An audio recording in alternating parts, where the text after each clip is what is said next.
সামনে সিটি নির্বাচন নিয়েও টুকটাক কথা শুরু হয়েছে, এবং সেখানে সম্প্রতি আমরা শুনলাম প্রধানমন্ত্রীর উপদেষ্টা বললেন যে সামনে সেখানে আসলে আওয়ামী লীগের নেতাকর্মীরা যারা আসলে মানে তারা আওয়ামী লীগের দলীয় পরিচয় বা প্রতীক ব্যবহার না করে তারাও নির্বাচন করতে পারবেন, এমনকি পদধারী যারা আছেন তারাও পারবেন। এটিকে আসলে মানে এতে আসলে সামনে নির্বাচনে কোনো ইস্যু হয়ে দাঁড়াবে কিনা? আহ, জনাব আবু আলম সরকার, আপনার একটু মন্তব্য শুনে নিশ্চয়ই ব্যস্ত সারেরও এখানে বিধ্বংসী মন্তব্য নিশ্চয়ই থাকবে। আহ, না, আমার বিধ্বংসী মনে হয় যে সামনে নির্বাচনে এটা কোনো বড় ইস্যু না। কারণ যদি নির্বাচনে আপনি, যেহেতু আমি এখনো আইনটা কিভাবে গ্রহণ করা হচ্ছে আমি জানি না, যদি আপনার কোনো মার্কা না থাকে এবং দলীয় প্রতীক না থাকে এবং দল থেকে যদি কাউকে মনোনীত না করা হয়, যদিও আমরা দেখছি যে জামাতে ইসলামী, এনসিপি তাদের মনোনয়ন ইতিমধ্যেই ঘোষণা করে ফেলেছেন, সুতরাং দলের পক্ষ থেকে মনোনয়ন ঘোষণা হচ্ছে।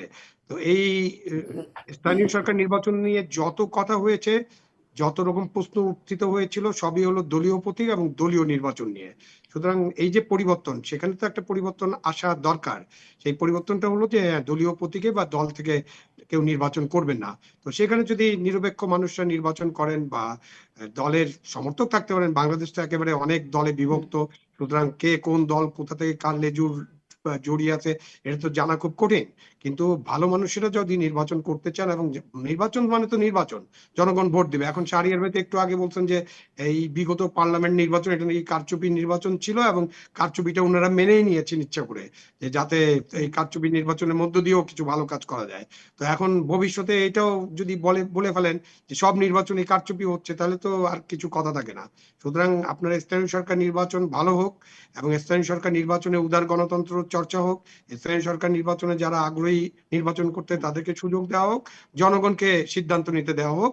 জনগণ সিদ্ধান্ত নেবে যে স্থানীয় সরকারের যে পরিষদগুলো আছে, ইউনিয়ন পরিষদ, উপজেলা পরিষদ, পৌরসভা, সিটি কর্পোরেশন, এগুলোতে জনগণ কাদেরকে নির্বাচিত করতে চান, কোন ব্যক্তিকে নির্বাচিত করতে চান এবং কাদেরকে তারা পছন্দ করেন, সেই ভারটা জনগণের উপর ছেড়ে দেওয়াটা উত্তম হবে, এবং সেটাই জি, উদার গণতন্ত্র। জি, যদিও সেটা জাতীয় নির্বাচনে হয় নাই। ব্যারিস্টার শাহরিয়ার কবির, আপনার মন্তব্য কি? প্রথম কথা হলো যে ভাই যে বললেন ওই উদার গণতন্ত্র, গণতন্ত্র উদার হয় না, গণতন্ত্র কার কৃপণও হয় না। গণতন্ত্র গণতন্ত্র, গণতন্ত্র গণতন্ত্র, democracy by the people, for the people, of the people. এটার আবার অন্য কোনো ডেফিনেশন দিয়ে এটা করা যায়, সেটা হচ্ছে বয়ান তৈরি করার ক্ষেত্রে। প্রথম জিনিস হচ্ছে এই বয়ানটার জন্য দায়ী করি আমি প্রথমে এনসিপির কাকে।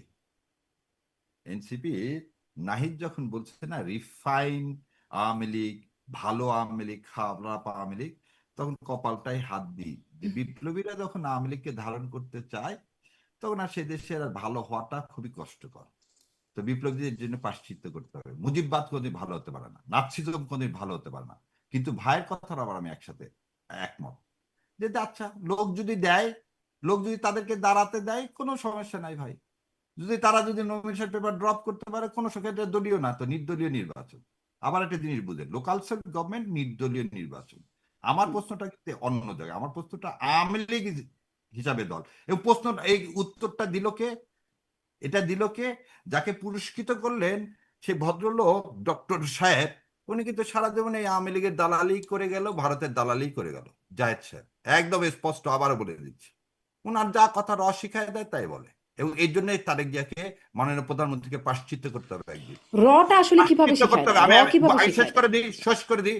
উনি কিভাবে এটাকে প্রাসঙ্গিক করেন? উনি কে? হুইজি? উনি কি প্রতিনিধি পার্লামেন্টের? উনি একটা প্রধানমন্ত্রীর উপদেষ্টা করা উপদেষ্টা। হয়তো, না না, আগে শুনেন, উনি তথ্য উপদেষ্টা। উনি ইলেকশনের দায়িত্ব দিচ্ছে ওনাকে। উনি আওয়ামী লীগকে কেন প্রাসঙ্গিক করতে চায় প্রতি কথায়? এখন পর্যন্ত শুনলাম যে এবছর হবে ইলেকশন, পরে বললো না ইলেকশন হবে না। উনি এই কথা বলার কে আওয়ামী লীগ করবে কি করবে না? কারণ ওই যে এই বইটাতে আবার উপরে যে সাংবাদিককে কত টাকা করে দেওয়া হয় রয়ের পক্ষ থেকে, উনিও টাকা খান, সেজন্য ওই বয়ানগুলো দেন। আর আমি একটা কথা আবু আলম ভাইয়ের সাথে আবার একমত, নির্দলীয় যেখানে পলিটিক্যাল পার্টি নেই সেখানে যে দাঁড়াবে, যদি তাকে মানুষ ভোট দেয় হবে, না দাঁড়ালে হবে না, না দাঁড়ালে হবে না। ওই জায়গাতে আপনি রাজনৈতিক কথা, দলের কথা আনলেন কেন? কারণ এটা তো একটা মানে মানে নির্দলীয় তাহলে কথা ভাই, তাহলে আপনি একটু আওয়ামী এটাও লীগকে একটু কেন জিজ্ঞাসা করি। প্রাসঙ্গিক করতে চাচ্ছেন? হুম, আমার কথা হলো মানে আওয়ামী লীগ প্রাসঙ্গিক করতে চাও, আপনার উদ্দেশ্যটাই তো অসৎ। এবং জাহেদ সাহেবের এই উদ্দেশ্য অসৎ তো প্রথম থেকেই। তো অসৎ উদ্দেশ্য কোনোদিন আমরা মেনে নিব না। উনি যে কথা বলছেন ওইভাবে যদি আওয়ামী লীগকে প্রাসঙ্গিক করতে চান, ইনশাল্লাহ আর কে কি করবে জানি না। ওই যে হাদির কথা বললেন, শোনেন, হাদিকে কেন ধারণ না, করতে আমি চান? হাদির প্রসঙ্গে অনেক কথা আছে আসলে, সেখানে আপনারা মানে কেন বলেন নাই সেটা নিয়ে একটা প্রশ্ন আমি গত অনুষ্ঠানেও করছিলাম, যে একদম চুপ হয়ে গেলেন কেন, সেই সেই ব্যাখ্যাটা আপনিও বলছিলেন আপনি জানেন না কেন জামায়াত আসলে চুপ হয়ে গেল, কিন্তু না না, আমি আসলে জামাত এই চুপ প্রশ্নটা হয়নি, করব। আমি বলে দিলাম জামাত খালি চুপ হয়নি, জামাতের বরং রাজপথে আছে এবং আমরা বৃহত্তর আন্দোলনের দিকে যাচ্ছি, এই ভারত খেদাও আন্দোলন ইনশাল্লাহ। বলে দিলাম আপনাকে। জামাত কেন, এই দেশের সমস্ত ধর্মপ্রাণ সমস্ত মানুষ যারা এই দেশকে ধারণ করে তারা কোনোদিন এটা মেনে নিতে পারবে না, জি। এবং এর জন্য খেসারত দিতে হবে তারেক রহমানকে, কারণ উনি এই বিষয়ে এখনো তার নিজের অবস্থান পরিষ্কার করেন না। সেই জন্য দুঃসাহস হয় একটা হাই কমিশনের এসেই দুই দেশকে এক করে দিতে চায়।